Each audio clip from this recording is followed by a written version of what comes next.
Hola youtuberos, ¿cómo están? Hoy hablaremos de los objetos malditos, y que han cobrado vidas humanas. 6. El videojuego maldito.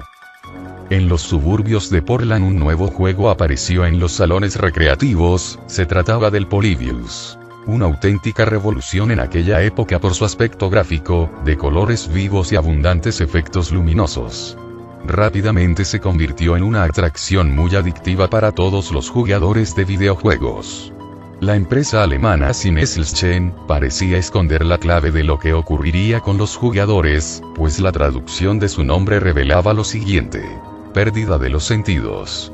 Aunque el juego se hizo popular, muy pronto empezaron las denuncias y quejas de los jugadores, quienes decían sufrir mareos, vómitos, episodios de amnesia, horrendas pesadillas, alucinaciones visuales y auditivas y hasta crisis epilépticas en algunos casos. Además se percibían mensajes subliminales. Algunos testimonios hablaban de hombres vestidos de negro, que al finalizar el día se acercaban a los salones para hacer preguntas al administrador sobre los efectos observados en los jugadores. Estos misteriosos hombres configuraban ciertos parámetros en las máquinas y luego se marchaban. En una ocasión se olvidaron cerrar el menú de opciones. Cuentan los testigos que lo que vieron fue perturbador. Allí se veían parámetros como pesadillas, alucinaciones auditivas, alucinaciones visuales, amnesia y mensajes subliminales. Esto dio pie a la creencia de que Polybius era un proyecto del gobierno norteamericano.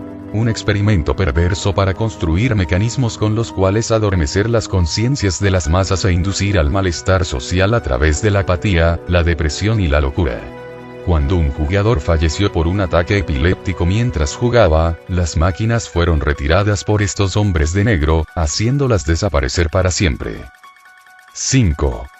Pintura del hombre angustiado.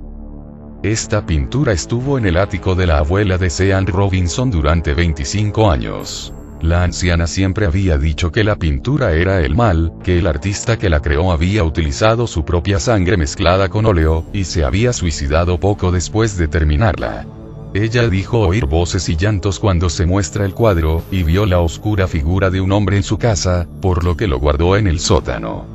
Cuando la pintura se encontraba en el sótano, el perro de la familia no quería entrar, se quedaba enfrente de la puerta gruñendo, y cuando el cuadro se subió a la habitación de invitados el perro se negaba a subir la planta superior.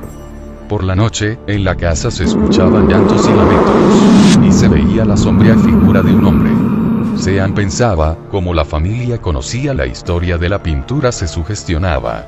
Los fenómenos empeoraron progresivamente, los lloros eran más fuertes y provenían del dormitorio de invitados.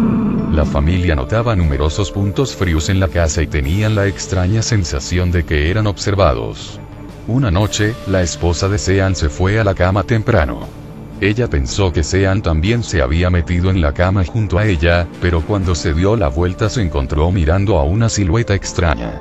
Sean la escuchó gritar y corrió escaleras arriba para encontrar a su mujer conmocionada por la experiencia. Después de esta experiencia, la pintura regresó al sótano, parando los fenómenos casi de inmediato. Después Sean realizó un experimento. Volvió a subir el cuadro sin decir nada a la familia.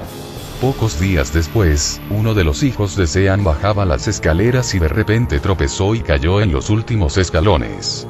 Sean corrió a ayudarlo, estaba ileso, y dijo que él estaba bajando por las escaleras y sintió que alguien lo empujó hacia adelante, con demasiada fuerza.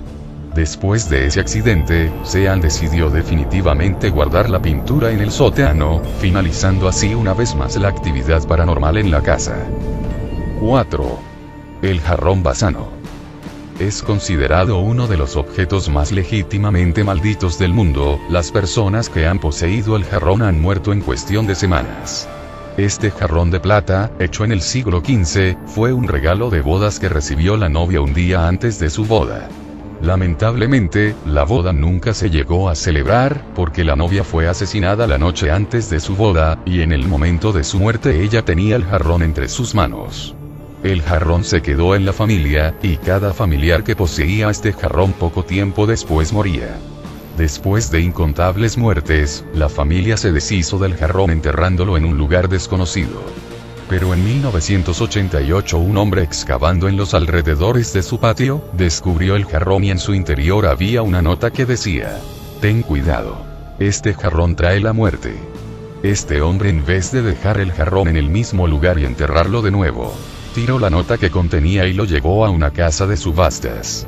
El jarrón se subastó por $2.250, y su primer propietario fue un farmacéutico que murió 3 meses después de tenerlo en su poder.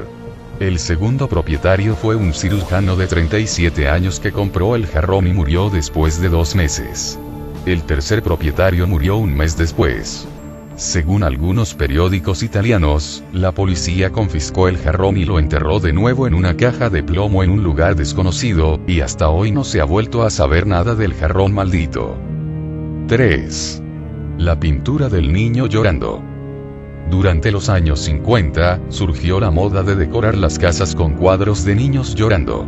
El autor de los cuadros era Bruno Amadio, quien era de origen italiano, y firmaba sus cuadros como Giovanni Brangolin.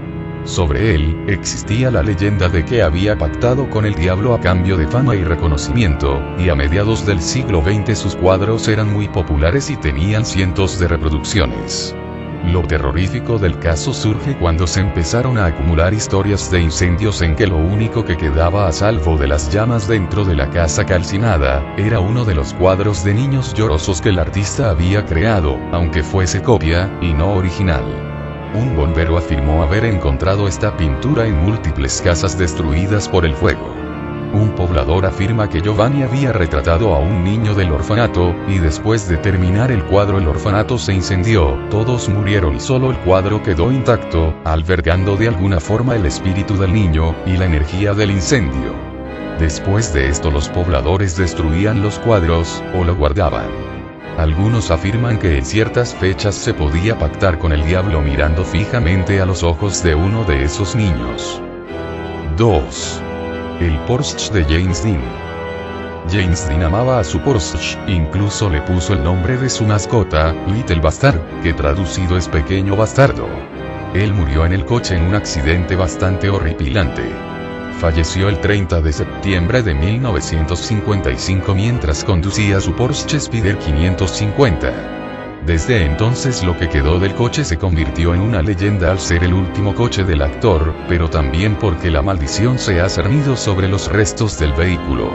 Se ha demostrado que varias muertes han tenido que ver de forma directa con los restos del auto, como la muerte del conductor de la grúa que iba a llevarse los restos del coche, murió cuando le cayó el Porsche encima de él. El médico que compró el motor del Porsche también murió misteriosamente. El joven que compró la caja de cambios, murió en un accidente automovilístico. Un camionero compró el volante del Porsche y perdió sus extremidades inferiores en un accidente, y un misterioso incendio que acabó con un inmenso garaje, donde se hallaba el chasis del Porsche. Se dice que en la actualidad los restos del coche están desperdigados en 11 trozos por todo el mundo, aunque afirman que el actual propietario, George Barris, lo tiene escondido en un museo. 1. El diamante sangriento. Esta joya que ahora reside en el Smithsonian se estima en un valor de $250 millones. Algunos afirman que se paga con la vida. Los que han poseído o custodiado la gema se han enfrentado a la tortura, la decapitación, el suicidio, el encarcelamiento y la vergüenza. La leyenda sitúa el origen de esta gema en la India, donde estaba engarzado en una estatua de la diosa Sita. Pero el diamante fue robado, y no se supo de él hasta los años 60, fecha en que el mercader francés Jean-Baptiste Tavernier le vendió al rey Luis XIV de Francia, en el año 1669, a cambio de 220.000 libras. Tras venderlo, Tavernier terminó arruinado y murió de frío en Rusia. Su cadáver fue encontrado mordisqueado por las ratas. Luego pasó a manos del rey Jorge IV de Inglaterra, el cual, ignorando las desgracias que ensombrecían el resplandor del diamante, lo incrustó en su corona que estaba haciéndose. El rey perdió la cordura en 1822, y murió 8 años después. Los MacLean compraron el diamante y fueron igualmente castigados. En 1918 uno de los hijos, de 8 años, murió atropellado, luego una hija murió por sobredosis de somníferos, y finalmente el padre de la familia se deprimió y terminó sus días en un manicomio. El diamante dejaba un rastro de miseria y muerte a donde fuera, y consciente de ello, la señora McLean hizo guardar la joya en una bóveda de seguridad, donde la tuvo 20 años hasta que su nieta falleció misteriosamente. Finalmente el diamante fue vendido a Harry Stone, quien para no arriesgarse lo transfirió al Smithsonian Institute de Washington, donde aún permanece encerrado tras una urna de cristal, y es una de las joyas más visitadas. Bueno amigos, debemos tener cuidado cuando vemos un objeto extraño, no vaya a ser que esté maldito, y nos pase una desgracia. Si te gustó el video dale me gusta, y compártelo con tus amigos, y no se olviden de suscribirse a tu canal, síganme en Facebook.